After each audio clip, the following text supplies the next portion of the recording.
trôi cả bầu trời nắng trượt theo những nỗi buồn, thấm ướt lệ sau môi đắng vì đành mất hy vọng. Lần đầu gặp nhau dưới mưa, trái tim rộn ràng nơi ẩn yên, tin cắm dầm mưa thấm lâu em nào ngờ. Mình hơn nhau đến như vậy, thế nhưng không phải là yêu. Và em muốn hỏi anh rằng chúng ta là thế nào, rồi lần đi đến vô tận chắc sao được sự tàn nhẫn. Anh chưa vô tình thương em như là anh gái, đừng lo lắng về em khi mà em vẫn còn yêu anh. Càng xa lắm càng trông vắng tình cứ đâu và nhớ lắm, đừng phải buốt hết tất cả thôi. Nụ cười mến sao về môi ấm áp dịu dàng với anh, em đã bao lần yên giấc mình trên cao khoảng trời yêu mà em đã dành cho anh.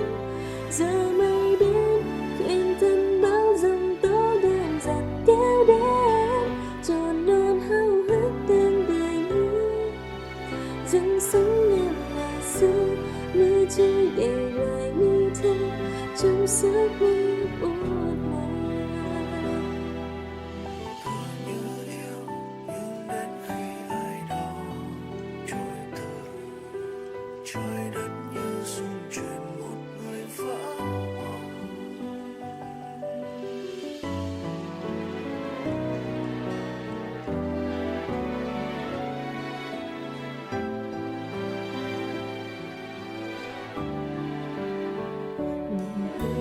Đến như vậy, thế nhưng không phải là yêu. Và em muốn hỏi anh rằng chúng ta là thế nào, rồi lần đi đến vô tận chắc sao được sự tàn nhẫn. Anh chút vô tình thương em như là anh gái, đừng lo lắng về em khi mà em vẫn còn yêu anh. Càng xa lắm càng trông vắng tình cứ đâu và nhớ lắm, đừng phải buốt hết tất cả thôi. Nụ cười mến sao bờ môi ấm áp dịu dàng với em đã bao lần nhìn xa mình trên cao khoảng trời yêu mà em đã dành cho anh.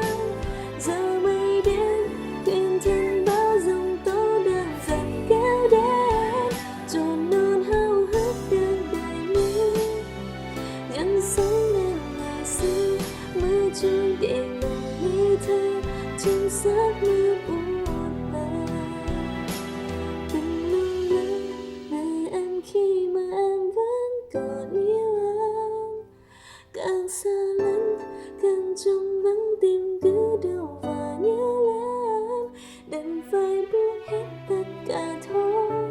Nụ cười mến sao bờ môi ấm áp dịu dàng với em đã bao lần in giấc nhìn trên cao khoảng trời yêu mà em đã dành cho anh. Giờ mây đến quên chân bao dung tố đang dần kéo đến, trôi non háo hức đang đầy mưa dâng sống em ngày xưa. Mưa trôi để lại ngây thơ trong giấc mơ buồn.